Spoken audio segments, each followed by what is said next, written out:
Imagine a man screaming in your face. His veins are popping. His voice is cracking. He is desperate for a reaction. He needs you to yell back. He needs you to defend yourself. He needs you to engage in the chaos he has created because that chaos is the only place where he feels powerful. Now imagine you do nothing. You don't blink. You don't frown. You don't look away. You just watch him like a scientist watching a rat in a cage. You are completely still. In that moment, something shifts. The dynamic flips. His anger turns into confusion. Then that confusion turns into fear because he realizes he cannot touch you. He cannot read you. He cannot control you. He is throwing his entire existence at you and you are absorbing it like a black hole. This creates a psychological glitch in the human mind. It terrifies people. It makes them question their own reality. And 500 years ago, Niccolò Machiavelli discovered that this specific skill, the ability to become a void, is the ultimate form of power. Most men live their entire lives as slaves to reaction. Someone insults them, they get angry. Someone compliments them, they smile, they are puppets. Their strings are pulled by everyone around them. Their wives, their bosses, the news, the traffic. They think they are free, but they are just biological algorithms responding to inputs. But there is a second type of man. A man who has cut the strings. A man who has mastered the art of being unknowable. When you master this, you become dangerous. Not physically dangerous, but psychologically lethal. You become a mirror that reflects people's demons back at them. You become the most powerful person in every room. Not because you are the loudest, but because you are the only one who isn't playing the game. Today, we are going to perform an autopsy on the human ego. We are going to deconstruct the skill that Machiavelli whispered to princes in the dark corridors of Florence. I am going to show you how to detach, how to become unreadable, and how to use silence as a weapon that breaks the will of your enemies without you ever throwing a punch. But be warned, this is not about being nice or taking the high road. This is about dominance. This is about becoming the architect of your own reality. Most people cannot handle this level of control. It feels unnatural. It feels cold. Good. Let the others be warm and weak. You are here to become something else. Let's begin. To understand why this skill is so terrifying, you first have to understand the machinery of the average mind, the weak mind. Humans are social animals. We are wired for feedback loops. For thousands of years, our survival depended on being understood by the tribe. If you were misunderstood, you were cast out. If you were cast out, you died. So, we evolved a deep, desperate need for validation. We need to know where we stand. When two men interact, there is a silent contract. I show you my emotion, you show me yours. I attack, you defend. I joke, you laugh. It's a ping-pong match of energy. It's comforting. It makes people feel safe because it makes the future predictable. But what happens when you refuse to hit the ball back? What happens when someone insults you and you just look at them? You don't get angry. You don't look hurt. You don't try to look tough. You just observe. You have broken the social contract. You have denied them the feedback loop their brain is screaming for. And because nature abhors a vacuum, their brain goes into panic mode. They start filling that silence with their own insecurities. They start wondering, does he know something I don't? Is he planning something? Am I invisible to him? Why isn't this working? Machiavelli understood this better than anyone in history. He lived in a time of vipers. Florence in the 1500s was a place where a wrong word meant a knife in the ribs. He watched princes rise and fall. And he noticed a pattern. The princes who were reactive, the ones who showed their anger, their fear, their joy, they were easy to kill because they were predictable. If you know what a man loves, you can use it as bait. If you know what he hates, you can use it as a trap. But the princes who wore a mask, the ones who mastered simulation and dissimulation, they were survivors. They were the ones who terrified the courts because you cannot trap a ghost. This is the first lesson. Predictability is a death sentence. Look at your own life. How many times have you given your power away because you felt the need to explain yourself? Your boss criticizes you. Immediately your heart rate spikes. You start talking. Well, actually the reason I did that was, stop. What are you doing? You are handing him your cards. You are showing him that he has the power to disturb your peace. You are begging for him to understand you. A powerful man does not need to be understood. He only needs to be effective. When you explain, you are in a position of weakness. When you are silent, you are in a position of judgment. Machiavelli wrote, "Men are so simple and so ready to obey present necessities that one who deceives will always find those who allow themselves to be deceived." He wasn't telling you to lie. He was telling you to control the flow of information. Your face is information. Your tone of voice is information. Your reaction is data. Stop giving your data away for free. The skill that terrifies other men is the ability to endure the tension of the unsaid. Most people feel that tension physically. A silence hangs in the air and they have to break it. They make a bad joke. They apologize. They fill the void. The dangerous man loves the void. He sits in it. He watches you squirm in it. He knows that the longer the silence lasts, the more truth you will reveal. This is the difference between a dog and a lion. A dog barks at everything. A leaf blows. Bark. A car passes. Bark. A stranger walks by. Bark. The dog is reactive. It has no control. It is a slave to its environment. A lion can sit on a rock for hours watching, waiting. A lion doesn't roar at a leaf. It doesn't waste energy, but when it moves, it ends things. Other men are terrified of the lion, not because of its teeth, but because of its stillness. They don't know when it will strike. You need to kill the dog inside you. The part of you that needs to be heard. The part of you that needs to be right. The part of you that needs to clarify things. Let them misunderstand you. Let them think you're stupid. Let them think you're weak. Let them build an entire castle of assumptions on a foundation of sand. Because while they are busy assuming, you are busy calculating. Let's go deeper. We need to talk about the engineering of your mind. In systems theory, there is a concept called a black box. A black box is a system where you can see the input and you can see the output, but you cannot see the internal workings. You don't know how it processes the data. You need to become a black box. Right now, most men are glass boxes. Everyone can see the gears turning. Someone disrespects you. We can see the gear of ego turn the gear of anger, which turns the gear of shouting. It's mechanical. It's pathetic. When you become a black box, you change the physics of the interaction. Here is the scenario. You are in a meeting. A colleague tries to undermine you. He makes a sarcastic comment about your project. The glass box man gets defensive. He shoots back a retort. He looks at the room for validation. He has just lost. He has entered the frame of the attacker. The black box man does something else. He hears the insult. That is the input. But then nothing happens. He pauses. He looks at the colleague. Maybe he nods slowly. Maybe he writes something down on his notepad. Then he continues speaking as if the colleague never spoke. What just happened? The colleague threw a grenade and the grenade didn't explode. It just vanished into the void. Now the colleague is panicking. Did he hear me? Did he not care? Is he writing down my name to fire me later? Is he so far above me that my insult didn't even register? You have terrified him without lifting a finger. This is what Machiavelli meant when he discussed the reputation of the prince. A prince must be variable. He must not be tied to one single mode of operation. If you always get angry when insulted, I can control you. I just need to insult you when I want you to be irrational. If you always seek approval, I can control you. I just need to withhold praise until you do what I want. But if your reaction is independent of my action, I am powerless. This requires a level of dissociation that feels almost cold-blooded. You have to learn to watch your own emotions as if they are happening to someone else. You feel the flash of anger. Good. Acknowledge it. I am feeling anger, but do not let it reach your face. Do not let it reach your voice. There is a gap, a microscopic gap between the stimulus and the response.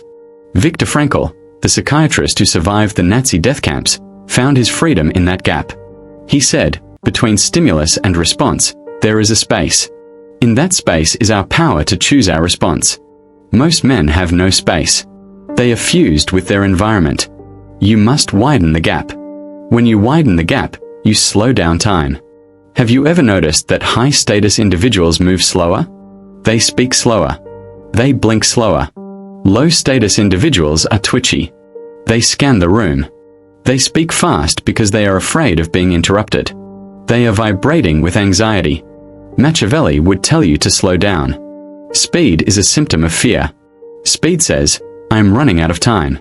Slowness says, I own the time. When you delay your reaction, you signal dominance. Think of a negotiation. The other side names a price. If you answer immediately, you seem eager. You seem desperate. If you wait 3, 4, 5 seconds of total silence, you make them question the value of their own offer. They might even lower the price just to break the silence. Your silence does the work for you. It is a heavy, invisible hand that presses down on the other person's chest. Why do men fear this skill? Because it reflects the unknown. We are genetically programmed to fear the dark. Why? Because the dark hides predators. A silent man is a dark room. You don't know what's in there. Is he a saint? Is he a monster? Is he a genius? Is he a fool? The human brain cannot handle ambiguity. It tries to resolve it, and usually it resolves it by assigning power to the ambiguous figure. We assume the quiet man is the smart one. We assume the unreactive man is the strong one. He might not be. He might be empty inside. But the assumption grants him power. Machiavelli knew that appearance is reality in the game of power. Everyone sees what you appear to be. Few experience what you really are. If you appear unshakable, you are unshakable in their eyes. And that belief will make them hesitate to crush you. Now I can hear the objection forming in your mind. But isn't this suppression? Isn't this unhealthy? Won't I explode? No. Suppression is when you shove the emotion down and deny it. Suppression is fear. What we are talking about is containment. Think of a nuclear reactor. Inside the core there is immense heat, immense radiation, chaos, energy. But the walls are thick lead and concrete. On the outside, the building is cool. It is silent. It is structured. You are not becoming a robot. You are becoming a reactor. You feel everything. You feel the disrespect. You feel the betrayal. You feel the burning desire for revenge. But you have a citadel around your mind. The walls of the citadel are built from logic, strategy, and purpose. Nothing leaves the citadel without a pass. When an emotion tries to escape through your mouth, the guard at the gate stops it. The guard asks one question. Does expressing this serve my ultimate goal? If the answer is no, the emotion stays inside. It gets processed. It gets used as fuel. If the answer is yes, then, and only then do you open the gate and you release it with precision. Machiavelli didn't say never be angry. He said, use everything as a tool. Sometimes a calculated explosion of rage is useful. If a subordinate is getting lazy, a sudden controlled burst of anger can wake them up. But the key word is controlled. You are not angry because you lost control. You are performing anger because it is the correct tactical move for the situation. You are the puppet master of your own soul. This terrifies other men because they know deep down they are slaves to their impulses. When they see a man who isn't, they feel a deep sense of inferiority. They call you cold. They call you arrogant. They call you sociopathic. Let them. These are just words they use to comfort themselves. They are trying to frame your strength as a defect so they don't have to face their own weakness. It is easier to call a disciplined man obsessive than it is to admit you are lazy. It is easier to call a stoic man emotionally unavailable than it is to admit you are emotionally incontinent. Machiavelli teaches us to be indifferent to these labels. He wrote, it is better to be feared than loved if you cannot be both. Why? Because love is fickle. Love is given by others and can be taken away by others. Fear, specifically the fear born of respect and unpredictability, is sustained by you. It depends on your actions, not their feelings. But understand the nature of this fear. We aren't talking about being a tyrant. We aren't talking about bullying people. We are talking about the fear of the deep ocean. It's beautiful. It's calm. But you respect it because you know it is vast and you know it can crush you if you don't respect it. This is therapeutic darkness. When you are around a man who has this skill, you actually feel safer. Why? Because you know he isn't going to panic. If the building catches fire, The screaming man is useless. The silent, calculating man is the one you follow. So this terror you inspire, it is a double-edged sword. To your enemies, it is a nightmare. They cannot manipulate you. To your allies, it is a shield. They know you are solid. But to build this citadel, you have to do the shadow work. You have to look at why you react. Why did that insult hurt? Because you're insecure about your intelligence. Why did that rejection sting? Because you need validation. You have to fix the foundation. You cannot build a fortress on a swamp. Machiavelli was a realist. He looked at the world as it was, not as it should be. You must look at yourself as you are. Find your triggers and deactivate them. A trigger is just a button someone else installed in your psyche. If I press this, he gets sad. If I press this, he fights. Go into the wiring and cut the cables. When you walk through the world with no buttons, you are invincible. People will try to press them. They will poke. They will prod. And when nothing happens, they will look at you with that look, that specific mixture of awe and terror because they realize they are unarmed against you. We have talked about silence in the moment. Now we must talk about silence in time. Absence. Machiavelli knew that familiarity breeds contempt. If you are always available, you are cheap. If you always answer the phone, you are subservient. If you are always at the party, you are part of the furniture. The skill that terrifies men is the ability to walk away without explanation. We live in a culture of closure. Everyone wants closure. They want the final conversation. They want to hash it out. They want the breakup text to explain everything. Why? Because closure allows them to package the story, put it on a shelf, and feel good about themselves. Oh, he left because he wasn't ready for commitment. She fired me because the budget was cut. Closure is a comfort blanket. The dangerous man denies closure. He withdraws. He doesn't block you. He doesn't make a scene. He just fades. He becomes busy. His replies get shorter. Then they stop. This drives the human mind into madness. This is the Zizek effect on steroids. The brain remembers unfinished tasks better than finished ones. An unresolved conflict is an open loop. The brain spins and spins trying to close the loop. What did I do? Is he coming back? Did I offend him? By denying closure, you occupy real estate in their mind. Rent-free.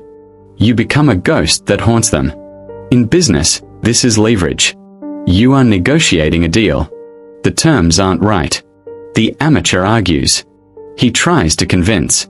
The Machiavellian simply packs his bag, shakes hands, says, "I don't think this is for us," and leaves. He doesn't counter-offer. He leaves the void.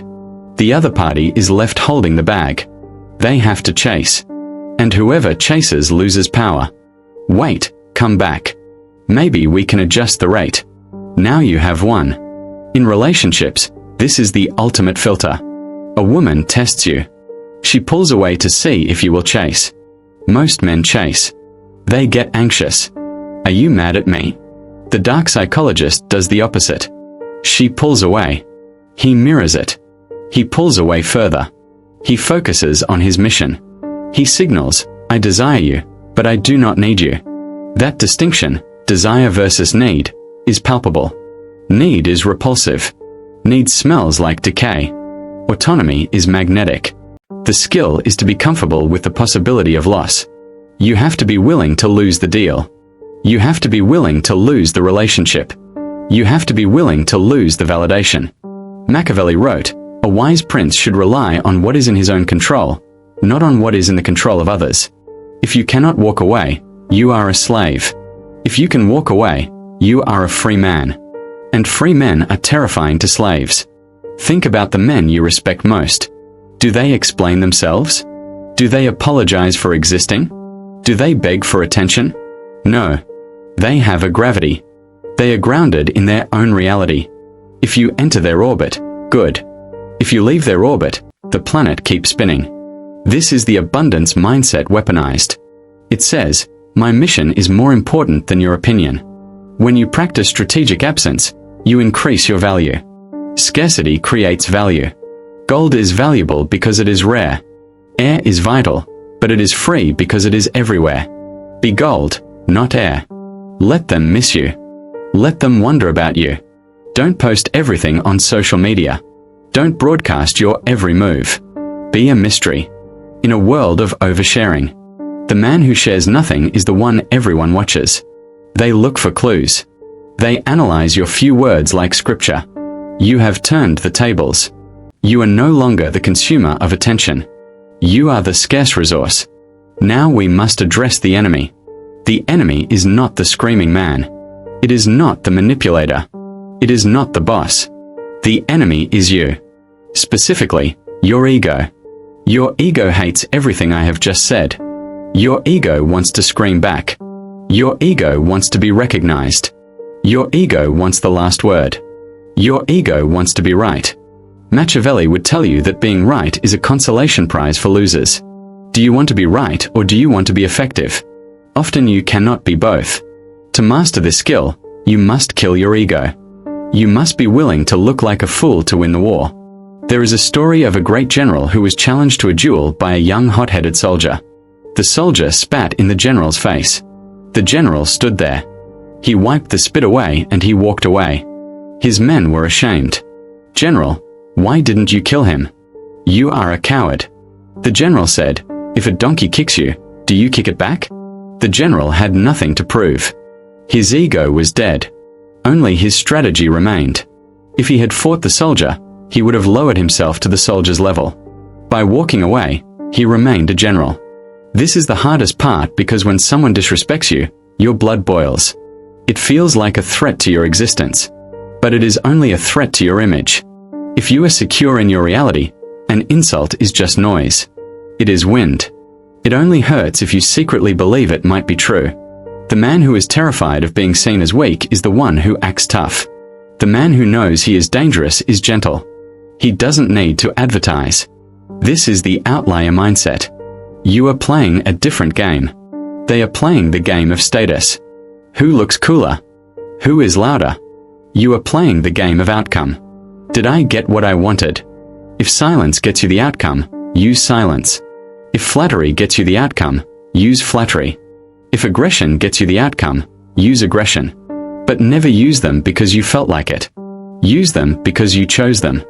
Machiavelli was often called evil because he separated ethics from politics.